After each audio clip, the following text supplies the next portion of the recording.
Hi, ಎಲ್ಲರಿಗೂ ನಮಸ್ಕಾರ. ವೀಕ್ಷಣ ಚಾನಲ್ಗೆ ಎಲ್ಲರಿಗೂ ಸ್ವಾಗತ.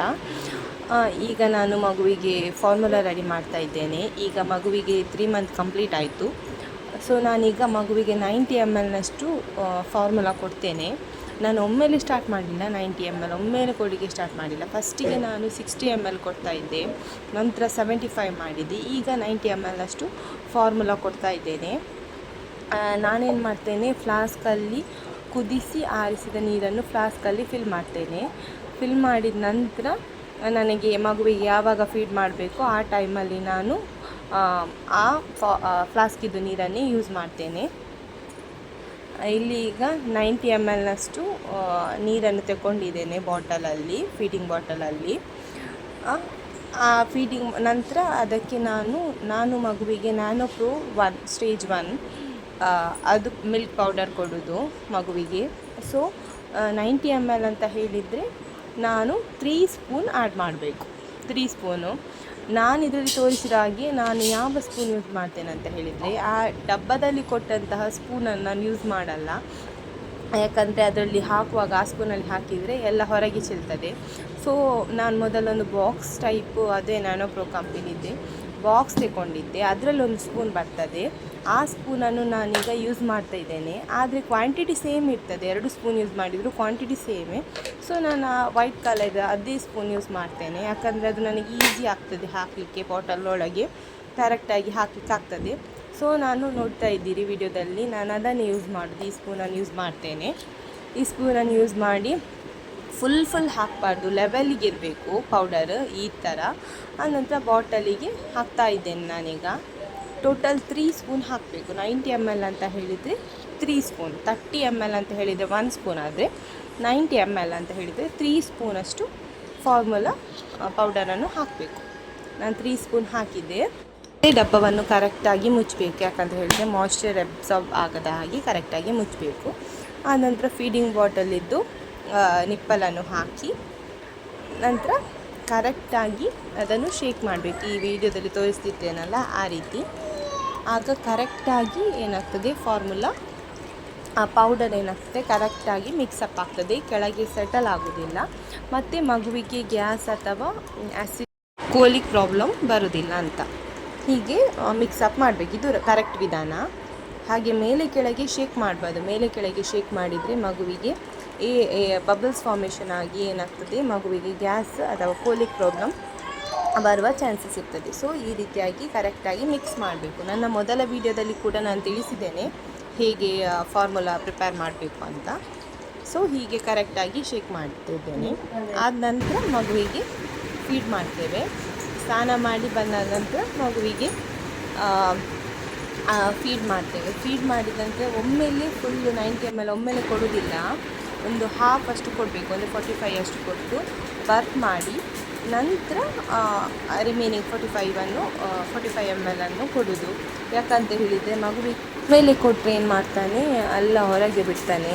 ಇಷ್ಟು ಫೀಡ್ ಮಾಡಿದ್ದೆ ಅದನ್ನೆಲ್ಲ ಹೊರಗೆ ಬಿಡ್ತಾನೆ. ಸೊ ಏನು ಮಾಡ್ತೇವೆ, ನಾವು ಹಾಫ್ ಕೊಟ್ಟು ಬರ್ತ್ ಮಾಡಿ ನಂತರ ರಿಮೈನಿಂಗ್ ಹಾಫ್ ಕೊಟ್ಟರೆ ಸ್ಪಿಟ್ಟಿಂಗ್ ಕಡಿಮೆ ಇರ್ತದೆ. ಹಾಗಾಗಿ ಹಾಗೆ ಮಾಡ್ತೇವೆ.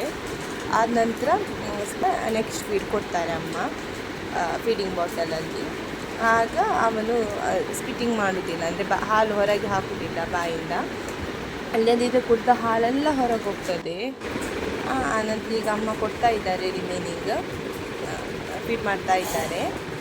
ಆನಂತರ ಕುಡ್ದಾದ ನಂತರ ನಾನೇನು ಮಾಡ್ತೇನೆ, ಮಗುವಿಗೆ ಕಾಜಲ್ ಹಾಕ್ತೇನೆ. ಕಾಜಲೆಲ್ಲ ಹಾಕಬಾರ್ದಂತ ಹೇಳ್ತಾರೆ, ಆದರೆ ನಾನು ಹಾಕ್ತೇನೆ ಮಗುವಿಗೆ ಕಾಜಲ್. ಈಗ ಹಾಕ್ತಾ ಇದ್ದೇನೆ. ಈಗ ನಿದ್ದೆ ಬರ್ತಾ ಉಂಟು ಅವನಿಗೆ, ಹಾಗೆ ಏನು ಮಾಡ್ತಾ ಇಲ್ಲ ಅವನು. ಇಲ್ಲದಿದ್ದರೆ ಕಾಜಲೆಲ್ಲ ಹಾಕಲಿಕ್ಕೆ ಬಿಡುವುದಿಲ್ಲ ಕರೆಕ್ಟಾಗಿ. ಐಬ್ರೋಸ್ ಕೂಡ ಫಿಲ್ ಮಾಡ್ತಾ ಇದ್ದೇನೆ. ನಾನಿಲ್ಲಿ ಹುಡಾ ಬ್ಯೂಟಿದ್ದು ಐಬ್ರೋ ಪೆನ್ಸಿಲ್ ಉಂಟಲ್ಲ, ಅದನ್ನು ಯೂಸ್ ಮಾಡೋದು. ಹುಡಾ ಬ್ಯೂಟಿದ್ದು ನಾನಿಲ್ಲದಿದ್ದರೆ ಹಿಮಾಲಯ ಯೂಸ್ ಮಾಡ್ತಿದ್ದೆ. ಇದು ನನಗೋಸ್ಕರ ಪರ್ಚೇಸ್ ಮಾಡಿದ್ದು ನಾನು ಹುಡಾ ಬ್ಯೂಟಿದ್ದು. ಸೊ ಒಮ್ಮೆ ಹೇಗೆ ಆಗ್ತದೆ ಅಂತ ನೋಡುವ ಅಂತ ಇವನಿಗೆ ಟ್ರೈ ಮಾಡ್ತಿದ್ದೇನೆ. ಡಾರ್ಕ್ ಉಂಟು, ಆದರೆ ಸ್ಪ್ರೆಡ್ ಆಗ್ತದೆ. ಅದರ ಮೇಲೆ ಪೌಡರ್ ಹಾಕಿದರೆ ಸ್ಪ್ರೆಡ್ ಆಗಲ್ಲ. ಹಾಗಾಗಿ ನಾನೇನು ಮಾಡ್ತೇನೆ, ಅದರ ಮೇಲೆ ಪೌಡರ್ ಹಾಕ್ತೇನೆ. ಹಿಮಾಲಯದ ಪೌಡರ್ ನಾನು ಯೂಸ್ ಮಾಡೋದು. ನಾನು ಮಗುವಿಗೆ ಎಲ್ಲ ಹಿಮಾಲಯ ಪ್ರಾಡಕ್ಟ್ ಯೂಸ್ ಮಾಡೋದು. ಹಿಮಾಲಯ ಬೇಬಿ ಕ್ರೀಮ್ ಆಗಿರ್ಬೋದು, ಹಿಮಾಲಯ ಸೋಪು, ಹಿಮಾಲಯ ಪೌಡರ್ ಎಲ್ಲ ಹಿಮಾಲಯದೇ ನಾನು ಆಲ್ಮೋಸ್ಟ್ ಯೂಸ್ ಮಾಡೋದು. ಹಿಮಾಲಯ ಕಾಜಲ್ ಇವತ್ತು ಮಾತ್ರ ನಾನು ಕೂಡ ಬ್ಯೂಟಿದು ಟ್ರೈ ಮಾಡಿದ್ದೆ, ಜಸ್ಟ್ ಹೇಗಾಗ್ತದೆ ಅಂತ ಹೇಳಿ. ಇಲ್ಲದಿದ್ದರೆ ನಾನು ಹಿಮಾಲಯ ಕಾಜಲ್ಲಿ ಯೂಸ್ ಮಾಡೋದು ಮಗುವಿಗೆ. ಆನಂತರ ಪೌಡರ್ ಹಾಕಿದೆ, ಇಲ್ಲದಿದ್ದರೆ ಕಾಜಲೆಲ್ಲ ಸ್ಪ್ರೆಡ್ ಆಗ್ತದೆ ಅಂತ ಹೇಳಿ ಪೌಡರೆಲ್ಲ ಹಾಕಿದೆ. ಸ್ವಲ್ಪ ಮೇಥಿ ಕೂಡ ಪೌಡರೆಲ್ಲ ಹಾಕಿದೆ ನಾನು ಮಗುವಿಗೆ. ಈಗ ಸ್ವಲ್ಪ ಎಚ್ಚರಿಕಾಯ್ತು ಅವನಿಗೆ, ನಿದ್ದೆಯಲ್ಲಿದ್ದಾನಲ್ಲ, ಹಾಗೆ ಏನು ಮಾಡ್ತಾ ಇಲ್ಲ. ಇಲ್ಲದಿದ್ದರೆ ಪೌಡರೆಲ್ಲ ಹಾಕೋಕ್ಕೆ ಬಿಡಲ್ಲ ಅವನು ಕರೆಕ್ಟಾಗಿ. ಸ್ವಲ್ಪ ಕುತ್ತಿಗೆ ಆಗಲೆಲ್ಲ ಸ್ವಲ್ಪ ಪೌಡರ್ ಹಾಕಿದೆ ನಾನು. ಹಾಕಿದ ನಂತರ ಕಾಲಿನ ಪಾದದ ಕೆಳಗೆ ಬೊಟ್ಟಿಡ್ತೇನೆ. ಡೈಲಿ ಯಾವಾಗಲೂ ಬೊಟ್ಟಿಡ್ತೇನೆ. 2 ಕಾಲಿನ ಪಾದದ ಕೆಳಗೆ ಬೊಟ್ಟಿಡ್ತೇನೆ. ಆನಂತರ ಇದ್ದಾದ ನಂತರ ಅದಕ್ಕೆ ಸ್ವಲ್ಪ ಪೌಡರ್ ಹಾಕ್ತೇನೆ ಪಾದದ ಮೇಲೆ. ಅದು ಬೊಟ್ಟಿಟ್ಟ ಮೇಲೆ ಅದರ ಮೇಲೆ ಹಾಕ್ತೇನೆ ಪೌಡರ್ ಹಾಕಿದ ನಂತರ ಅದು ತೈಲ ಬರ್ತದೆ, ಅದನ್ನು ಯೂಸ್ ಮಾಡ್ತೇನೆ ನಾನು. ಅದು ಕಿವಿಯ ಹಿಂದೆ ಮತ್ತು ಕೈ ಹತ್ರ ಎಲ್ಲ ತೈಲ ಅಪ್ಲೈ ಮಾಡ್ತೇನೆ. ಅದು ಟ್ರೆಡಿಷ್ನಲಿಂದ ಬಂದದ್ದು, ನಿಮ್ಮ ಅಜ್ಜಿಯಂದಿರಿಗೆಲ್ಲ ಗೊತ್ತಿರ್ಬೋದು, ಅವರು ಹೇಳ್ತಾರೆ ಅದನ್ನು ತೈಲ ಹಾಕಬೇಕು ಅಂತ. ಸೊ ಹಾಗಾಗಿ ನಾನು ಕೂಡ ಹಾಕ್ತೇನೆ ಮಗುವಿಗೆ ತೈಲ ಹಾಕಿದ ನಂತರ ಕಾಲಿನ ಹತ್ರ ಎಲ್ಲ ಹಾಕ್ತೇನೆ. ಹಾಕಿದ ನಂತರ ನೆಕ್ಸ್ಟ್ ತಲೆಗೆ ಕಾಟನ್ ಬಟ್ಟೆ ನಾನು ಕಟ್ತೇನೆ. ಯಾಕಂತ ಹೇಳಿದರೆ ಅಮ್ಮ ತಲೆ ಚೆನ್ನಾಗಿ ಒರೆಸ್ತಾರೆ, ಮತ್ತೆ ಸಹ ಸ್ವಲ್ಪ ನೀರಿಟ್ಟರೆ ತಲೆಯಲ್ಲೆಲ್ಲ, ತಲೆ ಕೂದಲಲ್ಲೆಲ್ಲ ಸ್ವಲ್ಪ ನೀರಿದ್ದರೆ ಏನಾಗ್ತದೆ, ಈ ಕಾಟನ್ ಬಟ್ಟೆಯಿಂದ ಮಗುವಿಗೆ ಕಟ್ಟಿದರೆ ಏನಾಗ್ತದೆ, ಅಬ್ಸಾರ್ಬ್ ಮಾಡ್ತದೆ, ನೀರನ್ನೆಲ್ಲ ಅಬ್ಸಾರ್ಬ್ ಮಾಡ್ತದೆ. ಹಾಗೆ ಶೀತ ಎಲ್ಲ ಆಗೋದಿಲ್ಲ ಅಂತ ಹೇಳಿ ತಲೆಗೆ ಕಾಟನ್ ಬಟ್ಟೆ ಕಟ್ತಾರೆ. ಆದರೆ ಕೆಲವರು ಹೇಳ್ತಾರೆ ಹೀಗೆ ತಲೆಗೆ ಬಟ್ಟೆ ಕಟ್ಟೋದ್ರಿಂದ ತಲೆ ರೌಂಡ್ ಶೇಪ್ ಬರ್ತದಂತ. ಅದು ಗೊತ್ತಿಲ್ಲ ನನಗೆ. ಆದರೆ ಅಬ್ಸಾರ್ಬ್ ಕಾಟನ್ ಕ್ಲೋತ್ ಏನು ಮಾಡ್ತದೆ, ಮಾಯ್ಶ್ಚರನ್ನು ಅಥವಾ ನೀರನ್ನು ಅಬ್ಸಾರ್ಬ್ ಮಾಡ್ತದೆ. ಸೊ ನಾನು ಹಾಗಾಗಿ ಹೀಗೆ ಕಟ್ತೇನೆ ಕಾಟನ್ ಬಟ್ಟೆಯಿಂದ. ಅದು ಮತ್ತು ತುಂಬ ಸಾಫ್ಟ್ ಉಂಟು ಕಾಟನ್ನು. ಹಾಗೆ ಹೀಗೆ ತಲೆಗೆ ಕಟ್ತೇನೆ ಮಗುವಿಗೆ. ಕಟ್ಟಿ ಆದ ನಂತರ ಅವನಿಗೆ ಇಷ್ಟ ಇಲ್ಲ ಹಾಗೆಲ್ಲ ಕಟ್ಟೋದು, ಅವನಿಗೆ ಕಿರಿಕಿರಿ ಆಗ್ತದೆ, ಮತ್ತು ಕಿವಿಗೆಲ್ಲ ಗಾಳಿ ಹೋಗೋದಾಗಿ ಹಾಗೆ ಸಹ ಇರ್ಬೋದು. ಹಾಗಾಗಿ ಕಾಟನ್ ಬಟ್ಟೆ ಕಟ್ತೇನೆ. ಕಟ್ಟಿ ಆದ ನಂತರ ಹೀಗೆ ಬರ್ತದಲ್ಲ ಒಂದು ವೈಟ್ ಕಲರಿದ್ದು ನ್ಯೂ ಬಾರ್ನ್ ಬೇಬಿಗೆಲ್ಲ ಸ್ವಾಡಲ್ ಮಾಡಲಿಕ್ಕೆ ಯೂಸ್ ಮಾಡ್ತಾರಲ್ಲ, ಆ ಬಟ್ಟೆಯಿಂದ ನಾನೇನು ಮಾಡ್ತೀನಿ, ಸ್ವಾಡಲ್ ಮಾಡ್ತೇನೆ ಮಗುವಿಗೆ. ಅವನಿಗೆ ಸ್ವಾಡಲ್ ಮಾಡದಿದ್ದರೆ ಅವನು ನಿದ್ದೆ ಮಾಡಲ್ಲ. ನಾನು 2-3 ಸತಿ ಟ್ರೈ ಮಾಡಿದ್ದೆ ಡ್ರೆಸ್ ಹಾಕಿ ಮಲಗಿಸಲಿಕ್ಕೆ, ಆದರೆ ಅವನೀಗ ಹಾಗೆ ನಿದ್ದೆ ಮಾಡಲ್ಲ. ಇನ್ನು ನೆಕ್ಸ್ಟಿಗೆ ಒಂದು 3.5 ಮಂತ್ ಆಗುವಾಗ, ಈಗ 3 ಮಂತ್ಸ್ ಕಂಪ್ಲೀಟ್ ಆಯಿತು, ಒಂದು 3.5 ಮಂತ್ ಆಗುವಾಗ ಡ್ರೆಸ್ ಎಲ್ಲ ಹಾಕಿದ್ದು ಮತ್ತು ಅವರಿಗೆ ಅಭ್ಯಾಸ ಆಗ್ತದೆ. ಹಾಗಾಗಿ ಈಗ ನಾನು ಸ್ವಲ್ಪ ಸ್ವಾಡಲ್ ಮಾಡ್ತೇನೆ, ಅಂದರೆ ಲೂಸಾಗಿ ಸ್ವಾಡಲ್ ಮಾಡೋದು. ಯಾಕಂದರೆ ಅವರಿಗೆ ಕೈ ಕಾಲೆಲ್ಲ ಮೂವ್ ಮಾಡಲಿಕ್ಕೆ ಈಸಿ ಆಗಲಿ ಅಂತ ಸ್ವಲ್ಪ ಲೂಸಾಗಿ ಸ್ವಾಡಲ್ ಮಾಡ್ತೇನೆ. ಮತ್ತು ಅವನಿಗೆ ತುಂಬ ಟೈಟಾಗಿ ಮಾಡಿದ್ದು ಅವನಿಗೆ ಆಗಲ್ಲ, ತುಂಬ ಶೇಕೆ ಆಗ್ತದೆ. ಮತ್ತು ಅವನು ಮಾಡಲಿಕ್ಕೂ, ಅಂದರೆ ಸ್ವಾಡಲ್ ಕರೆಕ್ಟ್ ಮಾಡಲಿಕ್ಕೂ ಬಿಡಲ್ಲ. ನೋಡ್ತಿದ್ದೀರ ವೀಡಿಯೋದಲ್ಲಿ ಕರೆಕ್ಟ್ ಕೈಯನ್ನೆಲ್ಲ ಹೇಗೆ ಇಟ್ಕೊಂಡಿದ್ದಾನಂತ ನೋಡಿ. ಅವನು ಕರೆಕ್ಟಾಗಿ ಸ್ವಾಡಲ್ ಮಾಡಲಿಕ್ಕೂ ಕೂಡ ಬಿಡಲ್ಲ. ಹಾಗಾಗಿ ನಾನು ಅವನಿಗೆ ಎಷ್ಟಾಗ್ತದೆ, ನನಗೆ ಎಷ್ಟಾಗ್ತದೆ ಅಷ್ಟು ಸ್ವಾಡಲ್ ಮಾಡ್ತೇನೆ. ಹೀಗೆ ಮಾಡ್ತಾ ಇದ್ದೇನಲ್ಲ ನೋಡಿ, ಹಾಗೆ ಸ್ವಾಡಲ್ ಮಾಡ್ತೇನೆ. ಮತ್ತು ಅದು ಹೇಗೆ ಸ್ವಾಡಲ್ ಮಾಡುವುದು ಅಂತ ಕೂಡ ನಾನು ನಿಮಗೆ ವಿಡಿಯೋ ಮಾಡಿ ತೋರಿಸ್ತೇನೆ.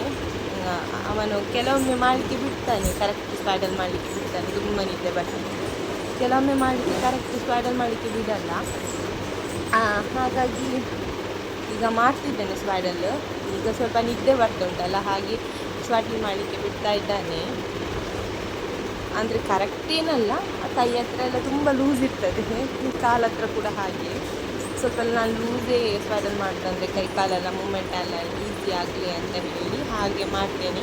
ಮತ್ತು ನಿದ್ದೆ ಕೂಡ ಬೇಕಲ್ಲ ಪ್ರಾಪರಾಗಿ. ಸೊ ಹಾಗಾಗಿ ಸ್ವಾಡಲ್ ಮಾಡೋದು ನಾನು ಈ ರೀತಿ ಸ್ವಾಡಲ್ ಮಾಡಿದ್ದೇನೆ ನೋಡಿ. ಅವನಿಗೆ ನಿದ್ದೆ ಬಂದಿದೆ, ಈಗ ಮತ್ತು ನಾನೇನು ಮಾಡ್ತೇನೆ, ತೊಟ್ಟಿಲನ್ನು ರೆಡಿ ಮಾಡ್ತೇನೆ. ಹಾಸಿಗೆ ಮೇಲೆ ವಾಟರ್ ಪ್ರೂಫ್ ಶೀಟ್ ಹಾಕ್ತೇನೆ. ಶೀಟ್ ಹಾಕಿದ ನಂತರ ಅದರ ಮೇಲೆ ಅಜ್ಜಿದ್ದು ಹಳೆಯ ಕಾಟನ್ ಸಾರಿ ಇದೆ, ಅದನ್ನು ಕಟ್ ಮಾಡಿ ಅದನ್ನು ನಾನು ಅದರ ವಾಟರ್ ಪ್ರೂಫ್ ಶೀಟ್ನ ಮೇಲೆ ಹಾಕ್ತೇನೆ. ಈಗ ನೋಡಿ, ಇದು ವಾಟರ್ ಪ್ರೂಫ್ ಶೀಟ್, ಅದರ ಮೇಲೆ ನಾನು ಇದು ಕಾಟನ್ ಸಾರಿ ಇತ್ತಲ್ಲ ಅದನ್ನು ಕಟ್ ಮಾಡಿ ಅದನ್ನು ಅದರ ಮೇಲೆ ಹಾಕಿ, ಮತ್ತು ಮಗುವಿದ್ದು ಅದು ಸಾಸಿವೆ ಕಾಳಿದು ತಲೆದಿಂಬುಂಟು, ಅದನ್ನು ನಾನು ಇಡುವುದು ಮಗುವಿನ ತಲೆದಿಂಬಾಗಿ ಅದನ್ನು ಇಡ್ತೇನೆ. ಅದನ್ನು ಇಟ್ಟಾದ ನಂತರ ಮಗುವನ್ನು ಈಗೆಲ್ಲ ಸೆಟ್ ಮಾಡಿದೆ. ನಾನು ಸೆಟ್ ಮಾಡಿದ ನಂತರ ತಲೆದಿಂಬಿಡ್ತೇನೆ ನಾನು. ಅದು ಸಾಸಿವೆ ಕಾಳಿದು ತಲೆದಿಂಬದು, ಅದು ಹೆಡ್ ಶೇಪ್ ಕರೆಕ್ಟ್ ಬರಲಿಕ್ಕೋಸ್ಕರ ಆ ತಲೆದಿಂಬನ್ನು ನಾನು ಮೀಶೋದಿಂದಲೇ ಪರ್ಚೇಸ್ ಮಾಡಿದ್ದು. ಆನಂತರ ಮಗುವನ್ನು ಮಲಗಿಸಿದ್ದೆ, ಅವನಿಗೆ ನಿದ್ದೆ ಬಂದಿದೆ. ನಂತರ ಒಂದು ಬೆಡ್ಶೀಟ್ ಹಾಕ್ತೇನೆ ಮಗುವಿನ ಮೇಲೆ, ಅಂದರೆ ಚೆನ್ನಾಗಿ ನಿದ್ದೆ ಬರಲಿಕ್ಕೋಸ್ಕರ. ಹೀಗೆ ನಾನು ಮಗುವನ್ನು ಸ್ನಾನ ಮಾಡಿದ ನಂತರ ಮಗುವಿಗೆ ಫೀಡ್ ಮಾಡಿ, ಆನಂತರ ಕಾಜಲೆಲ್ಲ ಅಪ್ಲೈ ಮಾಡಿ, ಮತ್ತು ಸ್ವಾಡಲೆಲ್ಲ ಮಾಡಿ ಈ ರೀತಿಯಾಗಿ ಮಲಗಿಸ್ತೇನೆ. ಇಲ್ಲಿ ನೋಡಿ, ಹೀಗೆ ಮಲಗಿದ್ದಾನೆ ಮಗು. ನನ್ನ ವಿಡಿಯೋ ನಿಮಗೆ ಇಷ್ಟ ಆಗಿದ್ದರೆ ಪ್ಲೀಸ್ ಲೈಕ್ ಮಾಡಿ, ಶೇರ್ ಮಾಡಿ, ಸಬ್ಸ್ಕ್ರೈಬ್ ಮಾಡಿ. Thank you.